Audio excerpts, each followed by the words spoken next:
This podcast is brought to you by the Sovereign Living School, the school that's going to teach you how to become sovereign in your health, in homesteading, eventually in your finances, and how to raise your own food and preserve your own food. But also, mainly right now, how to take control of your health, your mental health, your overall well-being, how to care for yourself spiritually and connect to your spirit. So the 2 courses that are out. Well, one's out officially, and it's called the Preparation and Integration for Ceremony course. And it is a course to help you if you're going into a plant medicine ceremony or attending a vision quest.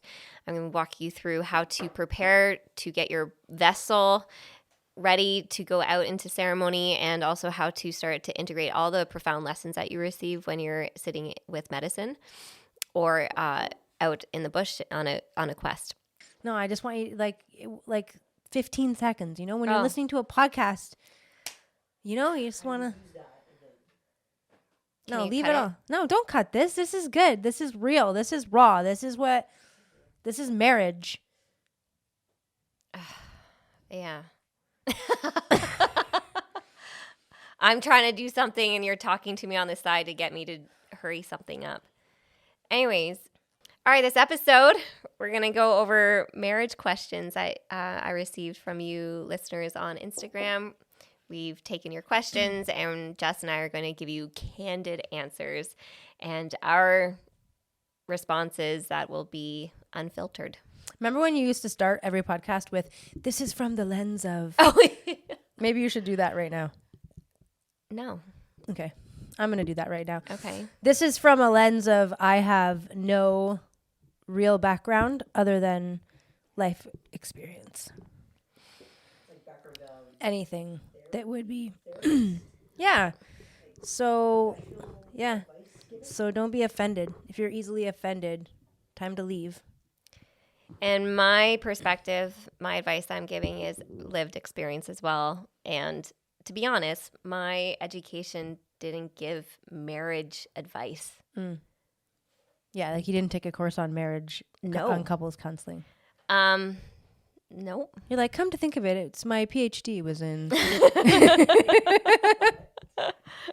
No, but I've taken a particular interest in marriage work and couples work because I'm seeing the benefit, and I'm seeing I get both sides of the story.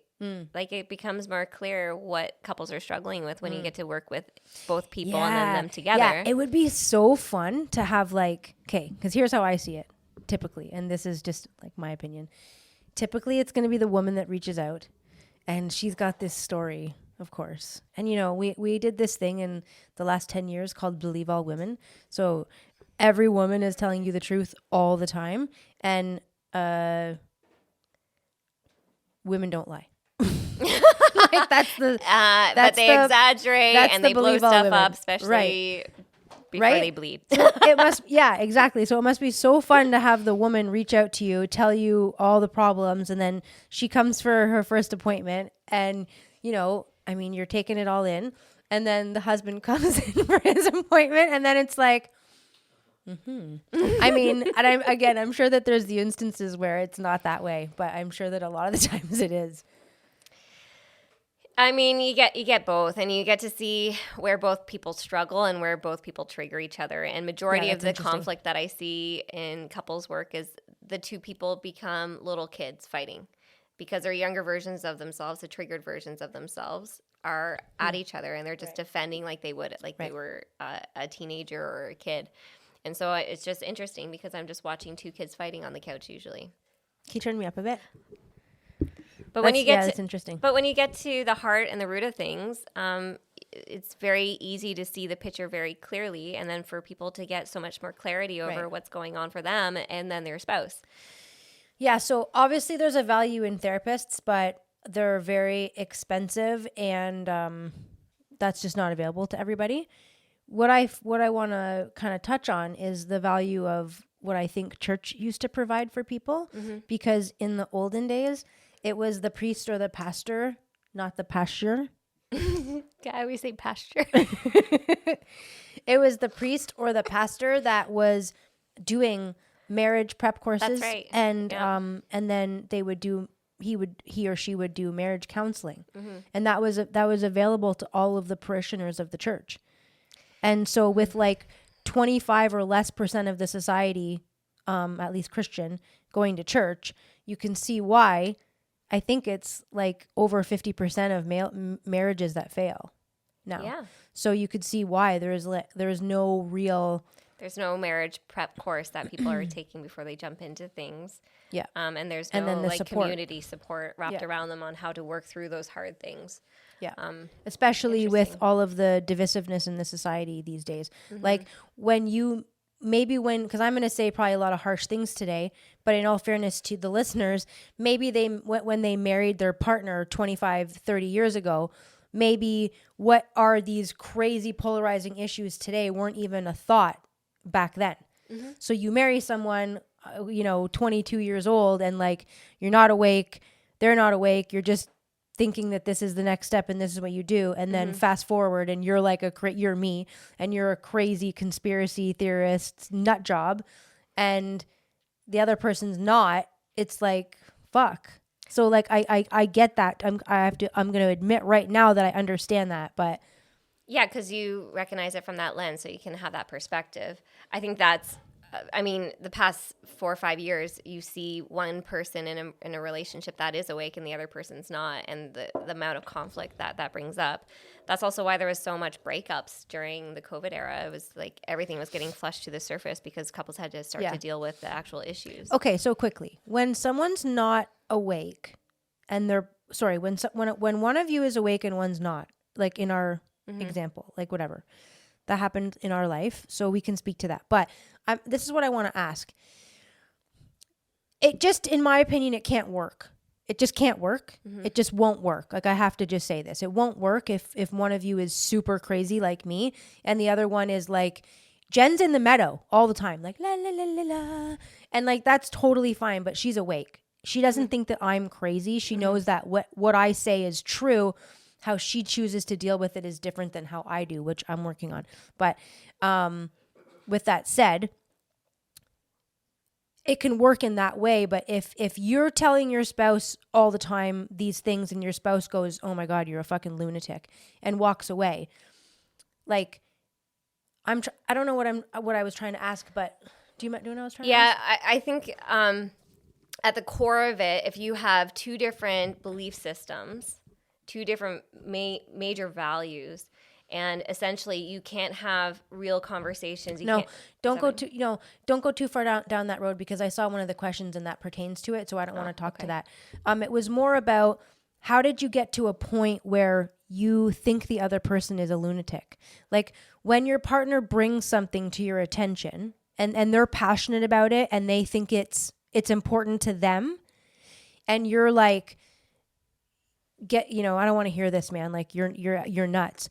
Like, right there, to me, that's the breakdown of the relationship. Because if you think that your partner is seriously not intelligent and what they're saying is actually crazy, then you can't grow together. You can't support each other properly. They don't feel safe anymore. So I'm saying, like, once you hit that one bump where now all of a sudden it's clear that, like, there's a split and this other person's not going to try to even see it from my perspective, like, it's not really a question as much as, like, I think, how do you get to that place, right? Well, how long did it take for Jen to come around? Was it months? Was it weeks? I would say a few months. I think for Danielle too, I think it was like 5 or 6 months. Like, Jen was much faster, but like, during that time it was horrible for obviously both. yeah. It was like, we were awake first, trying to like bring them Yeah. in.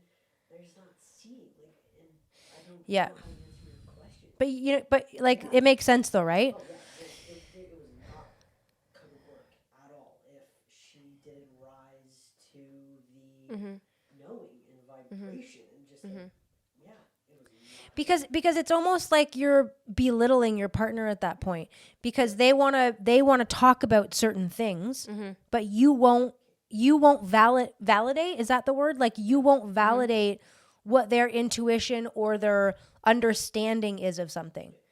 So then why is that okay with your partner but not okay why can that not be sustainable for a partner, for your husband or wife, and it's okay for your family?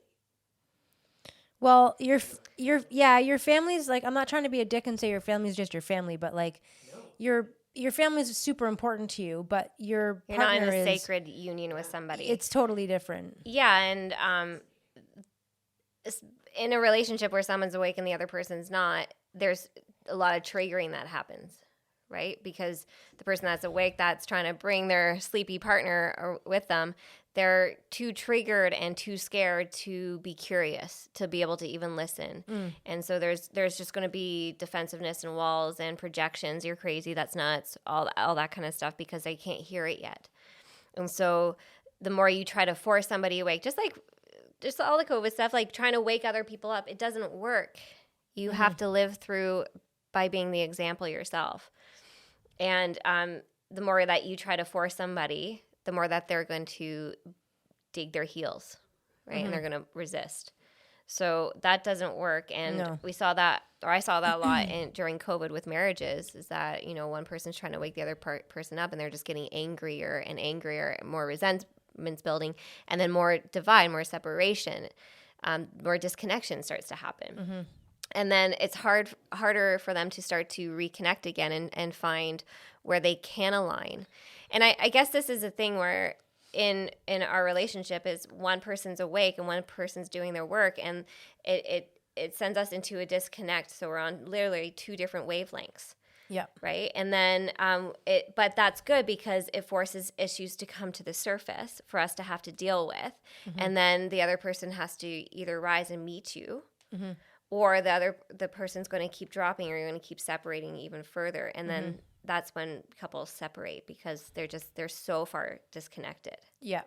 So they're so far gone. You either work together and you can work through the triggers and you can look at ways to stay connected and support each other in different beliefs, right? And eventually I woke up because I started to see through, like, things weren't making sense. When we stopped fighting over things and I stopped getting triggered, I was able to hit curiosity, and then I started doing my research. And then I started to ask questions because then I was ready. Right? So when you're trying to force somebody to wake up when they're not ready, you're going to meet a ton of resistance, and that's why fighting is wasteless. It's wasteless energy. I'm just trying to remember how that worked for us because I don't know how we weren't fighting because we were. We were fighting. But I'm just saying, like, how I feel like I did push you. Like, I feel like I did. You did. Yeah. Yes, you did. But you're saying, like, it has to be at their own pace. And I'm like, well, I pretty much dragged you by your hair and said, like, you got to do this, or, like, you got to open your eyes or it's over. Like, I think I said that. Yeah. And I think that I know that you kind of started to, like, when the masking thing was the one thing that really started to get you going. But just, like, trying to think of, like, why that happened so quickly, because we were so because I started to do some research. Right. Because of my trauma clients, and I thought, this doesn't make sense. That's what. That was the switch for me. Like, that doesn't make sense. So then I started doing my research, and then I started asking you questions. And the big question I asked Jess was, like, so what is all this actually about? You know what she says? You know what her answer was? Pedophilia. It's pedophilia, Jen. I'm like, okay, wait a minute. You got to back up like 30 steps here. Walk me to that point. It's a big pedophilia ring, Jen. So when I finally met you and we caught up, I could balance you. I could ground you. Yeah. And yeah, thank God. Because, I mean, and I'm still having a hard time with that because being awake is so fucking terrifying. It's just so terrifying. Like, I hate every one of you that voted Liberal, but I can appreciate your stupidity. Because it's far easier to have your head in the sand with your fucking elbows up than it is to be awake every single day and pushing through and trying to find joy in what you motherfuckers have created for us here. Yeah, and I just always go back to they're our mirror, right? They're still our mirror. So where we get angry with them is where we're still in resistance in our own life, right? Where we're still trying to force a certain outcome, where we're still trying to wake other people up, which comes from fear. Yeah. Right? I can't control them. I need them to wake up with me because we're doomed if they don't. Like we're still projecting our own fear onto somebody versus going, Totally. You're allowed your own sovereign path, and my interference is my own issues. I projected my fear on a few people this week. 100%. think like we see that through social media so much, right? There's so much projections. Yeah. But that's the ongoing lessons though that we're still learning is how do I channel it better? Right? Yeah. Sorry, Carol Thompson. I mean, I'm not really sorry. You deleted me from Facebook. We've been friends for like 25 years. Not like sorry because I'm entitled to freedom of speech. I'm sorry that we can't have See a eye to conversation and see eye to eye. I think you got offended when I called you retarded. But again, I mean, you voted Liberal, and that is retarded. So I'm just a truth seeker, and I don't know how to lie. That's my biggest downfall. So I'm sorry, that's my biggest downfall. I think that is your superpower, and you're just learning to master it so that you can smooth out the edges a little bit. You know. Yeah, like I'm running 60 grit sandpaper right now, and I need to be like 320. Like I got a ways to go. Like I'm chewing up bark, and I need to be doing like a countertop. You know what I mean? Should we start on the first question? Let's hear it. All right, thoughts on partner watching porn? Ooh, okay, tough one. You go ahead. Okay, I'm gonna give my this is a tough one for me because as someone who grew up in the 80s and 90s and had 4 older brothers, I found porn at my house at a pretty young age, and I can remember like waking up in the night after you left your TV on, and it would be all scrambly, but it'd be like, oh, ooh, and then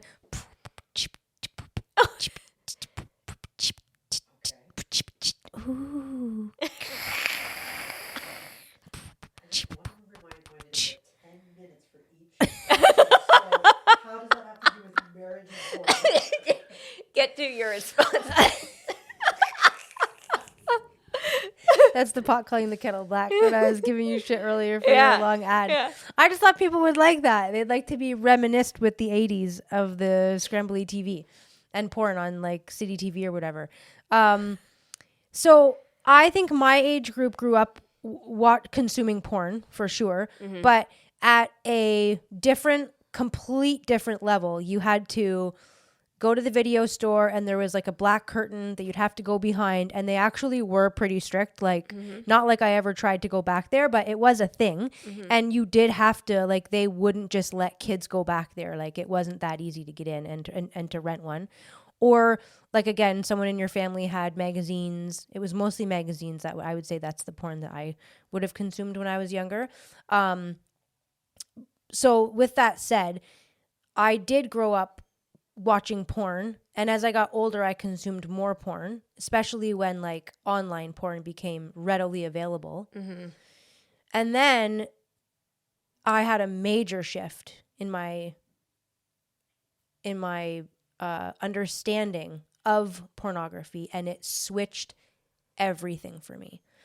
Right once I started to learn about Kinsey and Hefner and that whole situation with Playboy and the government, there's a whole rabbit hole, and it's not a conspiracy.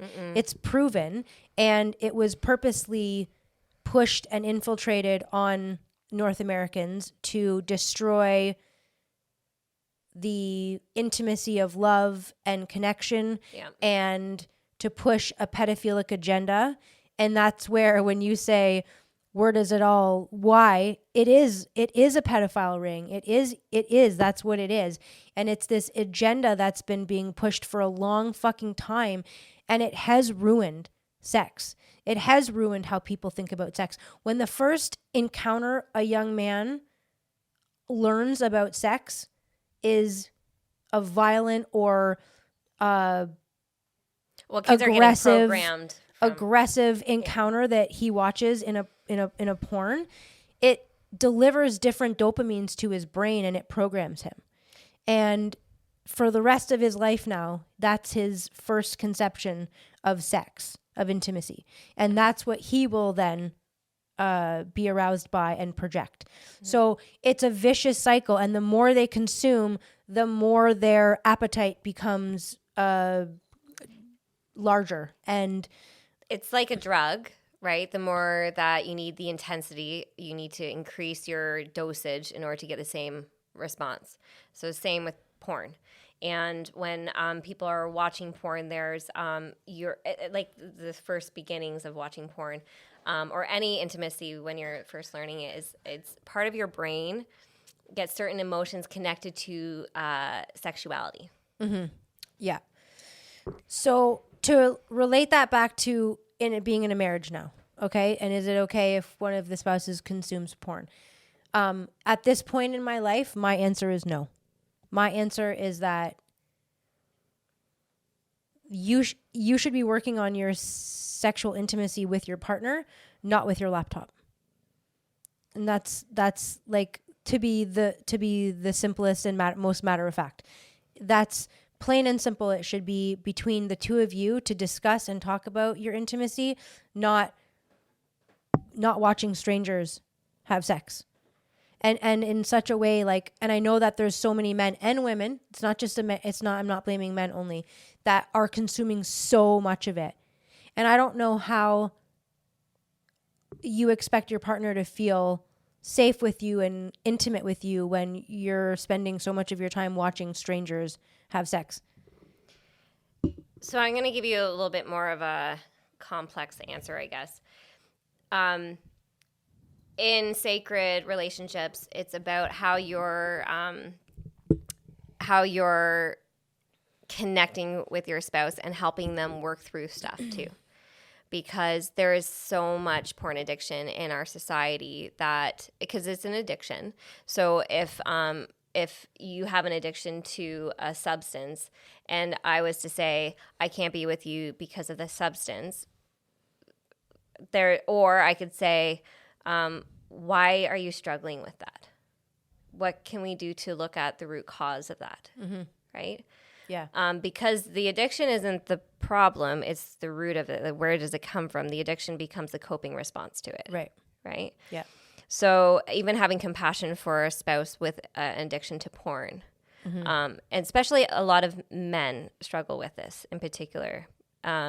And a lot of women have been doing a lot of their own healing work, and a lot of men are just starting to get into this, which is why you're seeing a lot of men walk away from porn. Yeah, there's a huge drop-off. And practicing celibacy.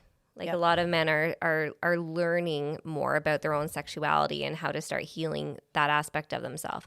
But if your partner is not ready to take that leap, then the question becomes, how can you have more compassion? Where can you communicate better with them? How can you develop intimacy in other ways with them? How can you practice more patience with them? And if they're not willing, if you've tried all the things on your side, like because they're your mirror still, if they don't want to change that, then the answer becomes very clear for you. Are you okay with this? Right? Are you okay with this being the normal in how you're intimate with your spouse? Right? I think this is where, in a marriage, this is where the commitment really challenges couples to say, I'm going to support you through it all.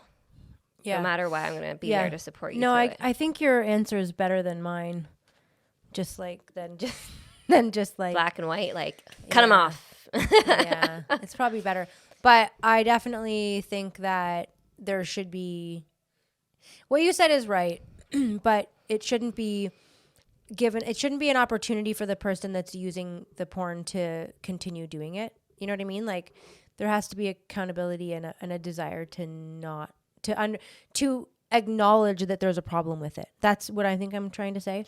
Is that I want at least that person to admit that like they agree that it's a problem, and if that means that the person that doesn't want them to watch porn anymore has to go down the rabbit hole of porn, do it.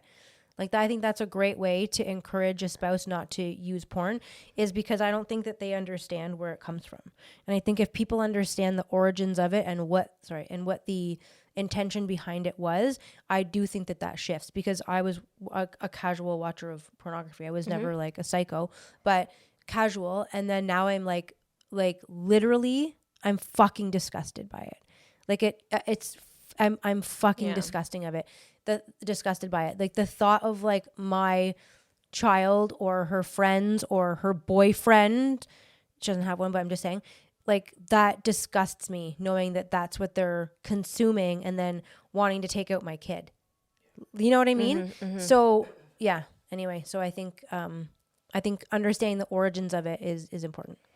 Well, educating yourself. We're Okay. done. Just kidding. Sorry, I'm just Next question. You're okay? Yep.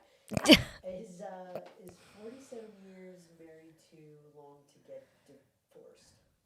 Oh, I never heard that one. That's interesting. 47 years married too long to get divorced. So okay, I just want to know some math here. I just need to I want to know like the ages. So I'm thinking that if they're 47, they got 47 years. They probably got married when they were in their 20s. So they could be like early 70s. Yeah. Late 60s, early 70s. Late 60s, early 70s. I don't think it's ever too late to get divorced, but I think there's more complications. I think you're a lunatic if you got divorced now, honestly.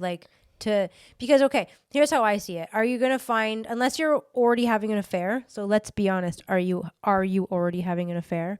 Because if you're not already having an affair and you're just actually like, I'm annoyed as fuck with my partner, they just bug me at this point. Where did you lose your connection? Like I get that, it's 47 years, but like you obviously, it's like the first conversation with like the not hearing them out. Like you obviously stopped engaging with mutual activities that you like to share, right? Or they voted liberal. That's true. That could be possible. That could be possible. One could be, honestly, we know lots of couples that are like baby boomers, retired individuals, and they one spouse is awake and the other isn't. Yeah, so that's a totally different story. Like if someone's awake and someone's not, like that's really not in the question. So you know what I mean? But I get that. In those situations that we personally know, they are significantly disconnected in a marriage, though. The disconnection's huge, and they're basically just living roommates. And a lot of marriages, majority of marriages, actually shift from that romantic relationship into friendship over time, which is why you see separate rooms as they get older, right? They either like really good friends and they coexist, cohabitate together because that's the routine that they know and is comfortable. But they haven't continued to build the intimacy over the years. And marriage takes work. Just as much as your health takes work, marriage takes work. So if you're not constantly looking at ways to engage, connect, build intimacy, enjoy the person that you're with, to see the beauty in who they are, and to take just to enjoy who they are, it's going to start to dissolve. Yeah, I would say you're right in that. And if it's not about that you absolutely can't stand that other person anymore, if it's more like we don't connect romantically anymore, but I still love him, we're still very good friends, then I would say you can make that work. You just have to reignite that fire, and you just have to find ways to regain that intimacy. But if it's like we hate each other and we haven't spoken in 5 years and we don't have interactions, we don't eat together, we don't do anything together, then I would say, what are you doing? You're staying together because of finances and the ease of your living situation. Like it's just familiar. I would say that no matter how long you've been together, if you're not working on leaning in towards one another. And majority of relationships that have no sex life is because they don't have any intimacy at all. And jumping right into building a sex life with somebody that you've been so disconnected from doesn't work. No. You have to just start connecting to them emotionally. You have to start enjoying their company. You have to start celebrating who they are and what they're interested in. You have to start hearing them. You have to start being interested in your partner. And that's what starts to build intimacy and connection again. And so wherever you are in your relationship is about, how do I start stepping in towards that person? Because at the end of the day, it's not about how many times you have sex, because really it's about making love. Like, how much can you pour your love on the person that you're with, right? You can only pour the amount of love onto them as much as you pour it here within yourself, right? So it's always about just like working in towards that person, finding the joy, being interested in them, instead of in your head thinking, what a fucking idiot. Why didn't they take out the garbage? Oh my God, of course he's doing that. Of course he's watching that show. Oh. Right? Like, because our inner narrative starts to pull us away. Our inner narrative starts to deter us, starts to disgust us. And we ruminate on that versus like, man, they're so interested at motorcycles. Like, I love how much they light up talking about motorcycles. You know, he's so happy. Wow, she's so happy. Oh, I want to know more about what makes her light up. I want to talk about what makes her happy, and like, let's invest in that. Yeah. Right. I think just time can distance, but you can always work towards leaning back in towards enjoying that person. And over, as much as you can lean in, that point is to say, I can take one of two paths. I can stay where I am if they're willing to meet me, or I need to sever. And because no matter how old you are, you can always find love. No matter how old you are, you can always right your wrongs. Yeah. No matter how old you are, and we know a good friend of ours that separated from their husband for several years, went into this profound change of life, and then they reconnected and are back together and retired and enjoying themselves. So, I mean, there's no right path. There's no right path. It's your path, and your path is unique to you. Okay, next. All right, next one is, please share how you repair after an argument. So difficult. Very, very, very hard to come back after big fight. Very, very difficult. Yeah. I have a hard time. But coming from being raised in a household where my parents would go, it was very common for 1 to 2 week silent treatment. Wow. Before repair. So that being said, we usually, it usually doesn't escalate anything to like past like 5 seconds. Like, we usually have a little disagreement and then pretty well away come back together by like, it's probably 50-50. It's probably 50-50 because listen, this whole like thing about like women are psycho on their periods, they are. We are. Like, women, this is where you have to laugh and own it, because this is where Jen's really good. Even though Jen's in menopause, there's still cycling happening, and she can be a bitch. And my favorite thing, like, I don't even care that she's a bitch, as long as and it's usually pretty immediate, where she starts to laugh and she's like, okay, I'm sorry. But if she doesn't, I actually have learned, like, I don't give in. I just kind of like, I'm just patient. I'm just super patient and waiting for her to like come around and say, look, I'm sorry. So like, how do you repair is is you have to be pretty immediate, and you have to be aware and recognize when we all know when we're behaving poorly. We all know in our minds when we're getting our period and we're cunty. Like, I know it, and I can feel it. I'm hot. I'm on fire. I'm raging for no fucking reason whatsoever. I 100% know this, and it's just up to me in the moment to say to you after I've exploded, I'm getting my period. I'm very sorry. I did not mean to say it like that. I apologize. But often I'll say, I meant what I said. It just didn't come out right. But I meant what I said. I know. So I think that's okay. I think it's okay to say, like, look, I mean this, but how I said it was super incorrect. But coming together right away, I think the biggest thing is not walking away. Like, I know that some people say give them like time to defuse, like, and that's fine. Sometimes you have to, because you don't want it to like escalate. But generally, we're at a point now where it doesn't really get to that point where like we're having these blowout fights like that. We did at the beginning of our relationship. That was very common. Yeah, because you're working through all the triggers. Yes. You're working through all the baggage that both of you bring into a relationship. But all of it's going to get triggered at some point.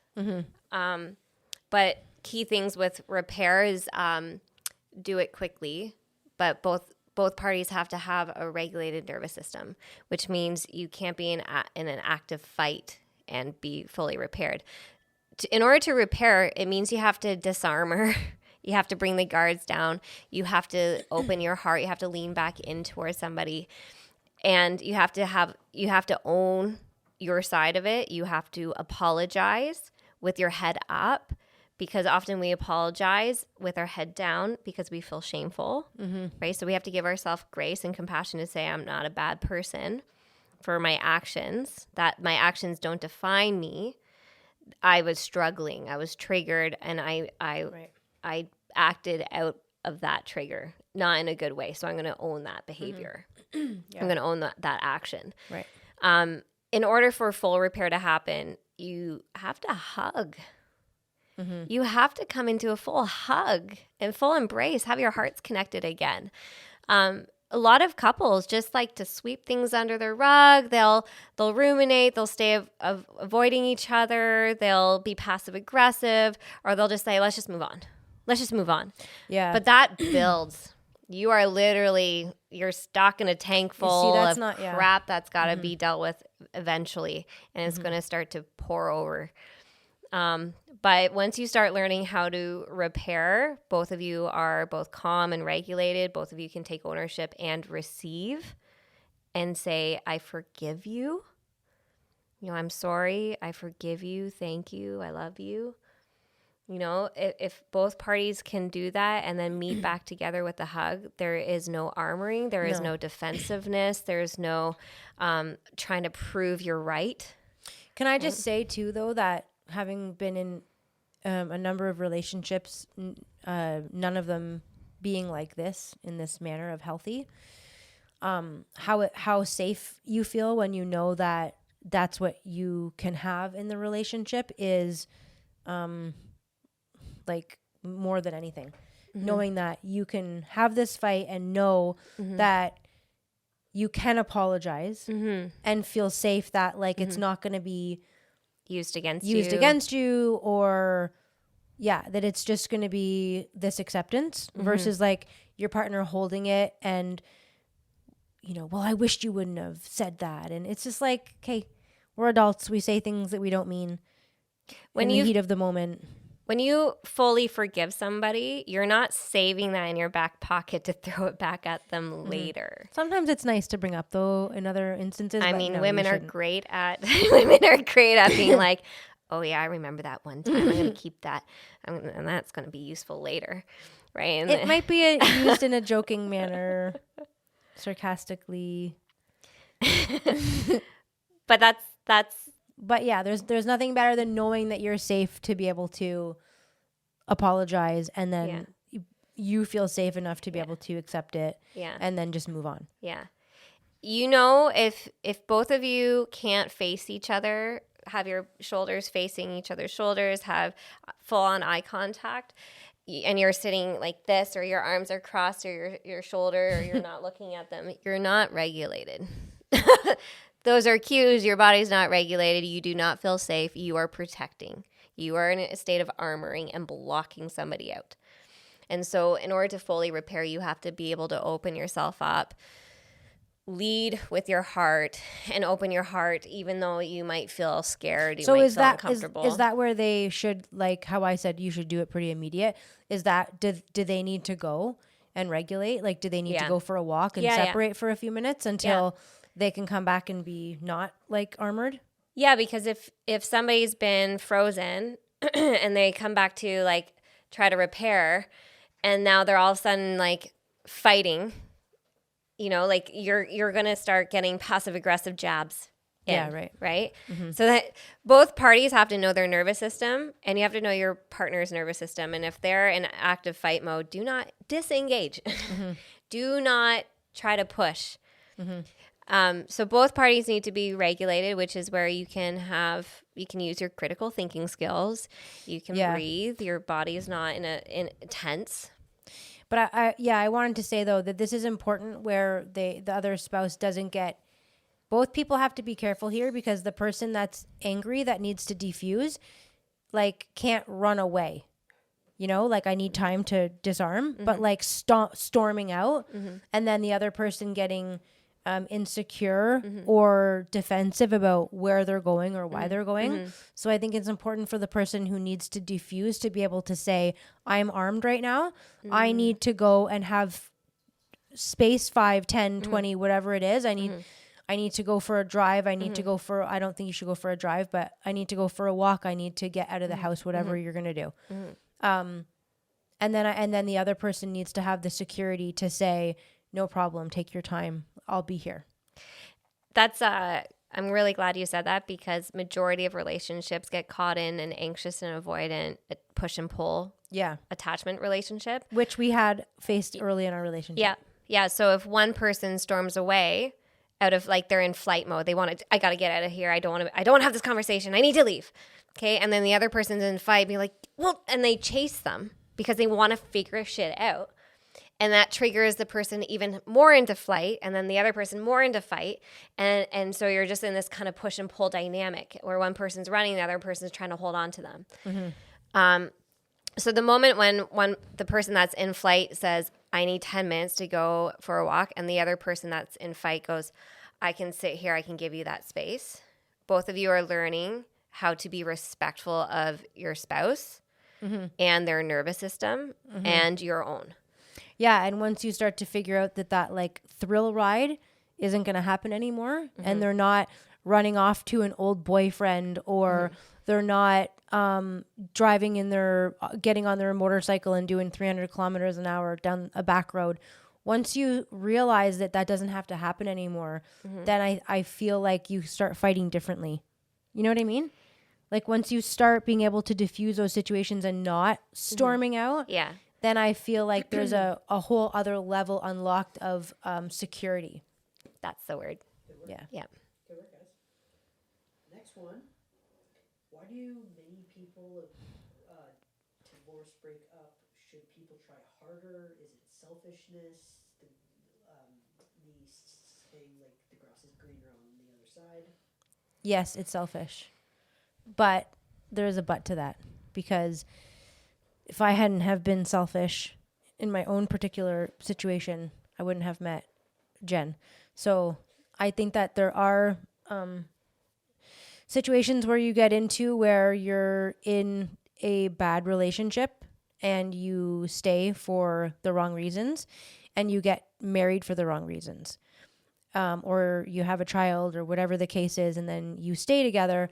That is a relationship that shouldn't have gotten off the ground, and shouldn't have gotten into a position where you are so unhappy that you've gotten married and have to get divorced. So I never got, technically, like, I was never married before. So I do feel, as being married now, I do feel that that's different. So I feel like once you, so in my particular past instance, I'm not married. Okay. And I do think that's important, because in this particular instance where we're married, mm-hmm. I feel like I'm really sorry, but like we're not getting divorced. Like we're not. Like we're not. Like I'm sure we could have gotten divorced before, you know what I mean? Like I'm sure that there's instances where both of us could have been like, have been like, oh my God. But I really feel like those vows, and we married under certain values and conditions, and I feel as though it's our responsibility to work through what comes our way. And I think it's way easier for people to just cut the ties and divorce than it is to do the work and to make it work. Because if you went to the all the way to the point of marriage and actually getting married and having a family, there was a connection. And again, there's always there's a rules are made to be broken. So there's always violence, and there's always whatever. There's always instances where obviously the marriage isn't going to work, and that's okay. There's an exception to every rule. But the majority of people, I think, in today's society quit way too fucking easy. Yeah, I would agree with that. I think the grass is greener perspective is that people start to romanticize things that they're longing for that they're not getting in their marriage, and that daydreaming and the romanticizing can take over putting the effort into the marriage. And you can start looking for things outside the marriage to feel more of that fulfillment, and that's a sign that there's distractions. That's when distractions come in. That's when you're going to get caught in some other things that probably aren't the best for you, like an affair, right? Like you're getting maybe like an emotional relationship with somebody. That being said, that's showing you, if you are doing that, that's showing you what you're lacking, what needs aren't being met. And that's what you bring back into the marriage to say, how can we focus on this? And that's why putting the effort into a marriage, going to couples counseling, getting another perspective on like how you guys can connect even deeper, going to doing couples workshops, right? Like intimacy building workshops. That is where the real work is. Not daydreaming and romanticizing outside of the marriage. But that's a tricky game once you get caught into that. And so when you have some awareness around where your mind's wandering to, that's your own work that you have to do. That's where you need to be tending to. Have you ever heard of people talking about having a work husband? A work wife? Yeah. So I was just thinking about that when you were talking, because it made me think of that, and it made me think of, people who are engaged in those situations and what a slippery slope that is, and how funny that is to me, that instead of making the effort on your end to go to your wife's work and meet her for lunch, or pick her up, or meet at a spot a few times a month, or once a week or something, like, and continue to have those romantic encounters. If you don't let that part of your marriage die, if you continue to be romantic in your marriage, put effort in, water your own fucking grass instead of the neighbor's grass, then I don't think that as many people get to the point where they want to be in those situations and have affairs. If you take care of your own fucking grass, then I really don't think you're envying the neighbor's grass. I think that's half of the problem, is the envy. Yeah, because you're looking over the fence going, oh, I wish I had that, or oh, I admire that about them. And meanwhile, they hate each other. They're just putting on a fucking show. And you should have just been, at your own house, putting effort into your own. But anyway, do you think that answered the question? Yeah, I think so. Do you think that was good? Yeah, that was good. Yeah. Water your own grass. Water your own fucking grass. How to not bring old ghosts and patterns into a new relationship, or into your new relationship? Yeah. How not to bring your well, here's the thing, you're going to you're going to take all the luggage from all your previous relationships and you're going to drop them into the new one. And that's normal. That's okay. It's how you unpack. It's how you reorganize your clothes. It's how you choose to handle the disarray that it can feel. Because when you're getting triggered, that those are the opportunities for healing, because you have a new opportunity to respond to that overwhelming experience in a new and healthier way. So when you're in a relationship and you're getting triggered, that's your cue of like, I got shit.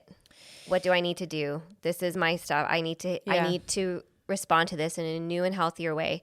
And even if it's not immediate, if you don't do it the first time, reflect on it, share that with your partner, and then come back, and that's what you're working on. So, for example, in your previous relationship, your boyfriend cheated on you. And in your new relationship, every time your boyfriend says he's going out with his friends, you freak out and, start getting controlling. And you were just out. You don't have to go. All that kind of like this is where, he needs to communicate and say, look, I understand and appreciate that you were cheated on in your past relationship, but I'm not that person. That's not me. That's not what I remember saying that to you in an instance. Like, I appreciate your past, but that's not who I am, and I'm not doing that. And you don't have a concern from me in that area, but I do need to go out with my friends or whatever it is. And then, she has to say, you're right. I have to acknowledge I am triggered because my ex would do this, X, Y, Z, and I'm feeling like you're doing that right now, and it's triggering me. But thank you for saying what you're saying, and I'm going to trust you. And then she's going to regulate herself the whole time he's out, so that she's not ruminating, checking his location, messaging him, going 100%. Over all the worst case scenarios. 100%. She has to regulate herself and not be checking in on him and texting him, and he has to hold up his end of the bargain when he said he would be home no later than midnight. If he shows up at 4 a.m. and his location's been off all night, that's where, like, right? Ladies, Warning. that's where Warning.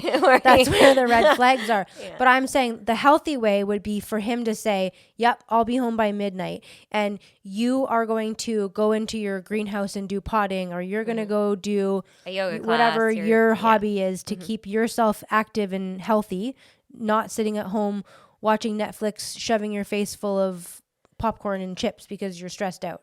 So both of you are going to hold up your ends of the bargains. He's going to hold up his end of the bargain. And that's how you're building trust. And then those bags are unpacked. And then this doesn't come up every week when he wants to go out for wings with his buddies. Yeah. Then you don't have to throw your suitcase at him. Yeah. Yeah. Nice one. All right. Last one. How do you reach an agreement when you and your spouse are completely opposite? I think we touched about this during COVID about completely opposite in maybe values, I think. Okay, so right off the bat, like, I'm just gonna say that my whole outlook on life has changed. So I do think there's nothing wrong with people that are young getting married, but I do think if you're gonna be young and you're gonna get married, I do think, or old, it doesn't matter, but you should really, this whole values thing, we've kind of gotten away from it over the last 25 years.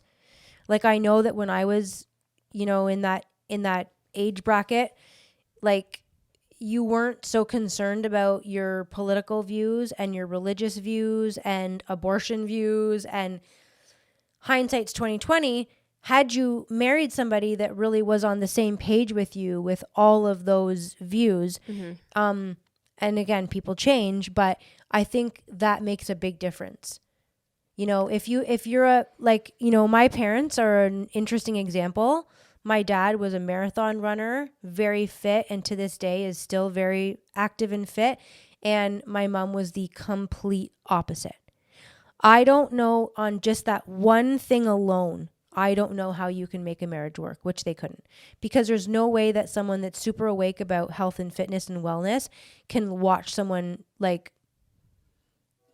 get to a point where my mom got with her health, where it's just not appealing. And so it's physically not appealing, but it's also, you don't want to, it's hard to imagine being married to someone that doesn't care about their health as much as you do. And I mean, Jen's super healthy and I'm not as healthy as Jen is. So her health makes me want to be better because I see how she is, and I don't want to die prematurely because I've been lazy.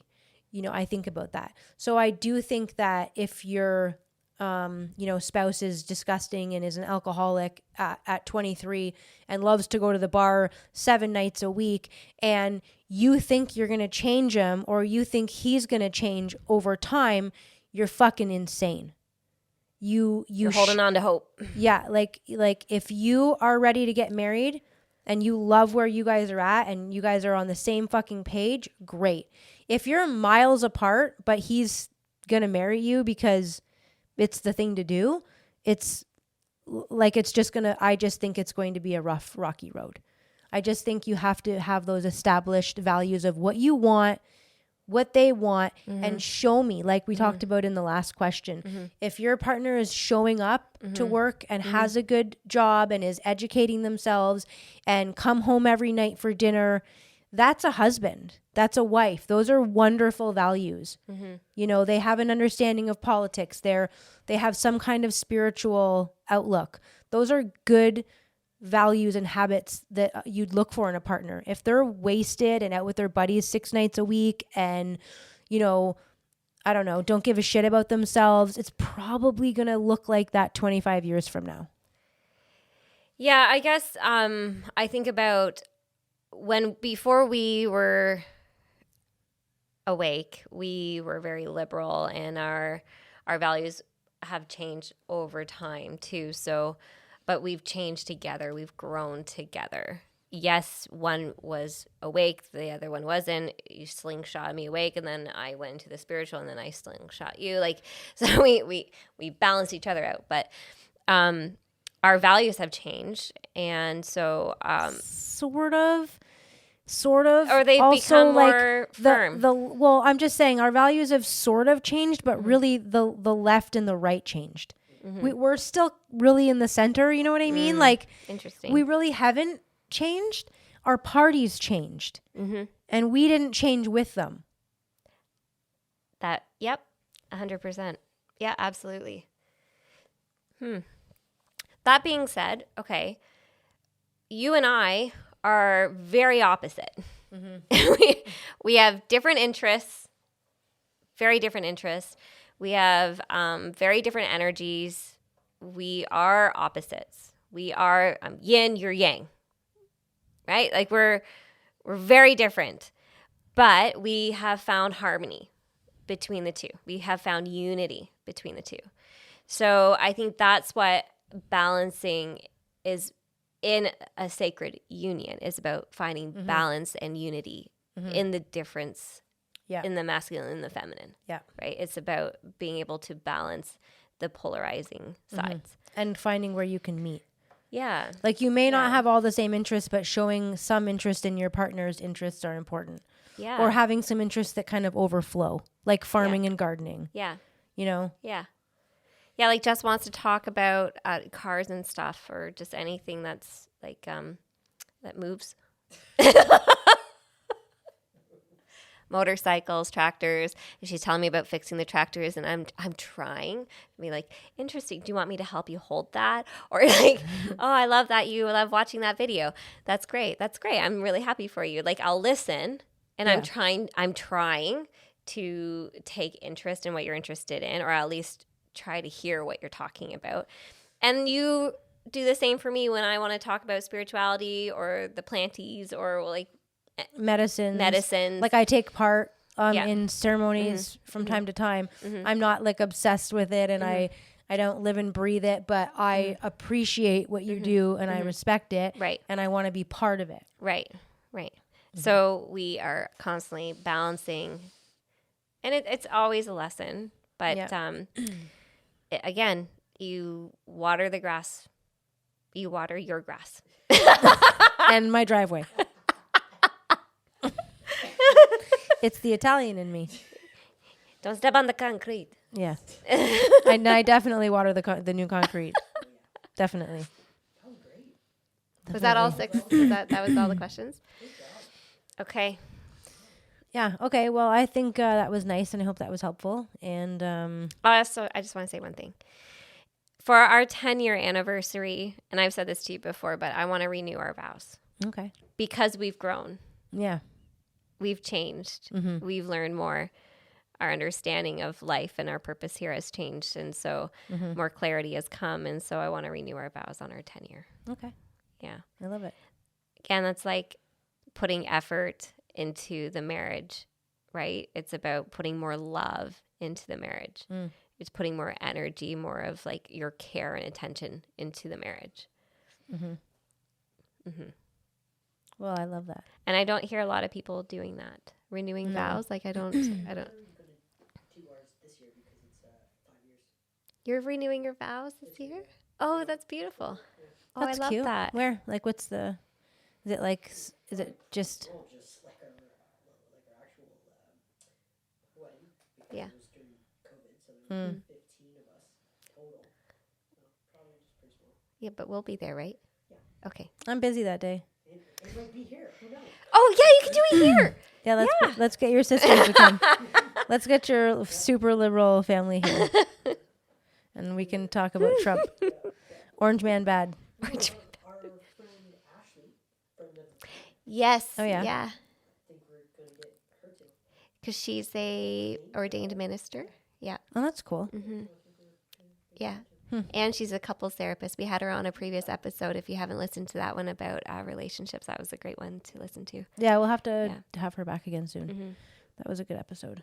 So if you liked this one and you want to do it again, the best thing to do would be to put comments in the comments below in the Spotify app or Instagram. Send us messages through Instagram with your questions. All right. Well, thanks for listening. Okay. Thanks.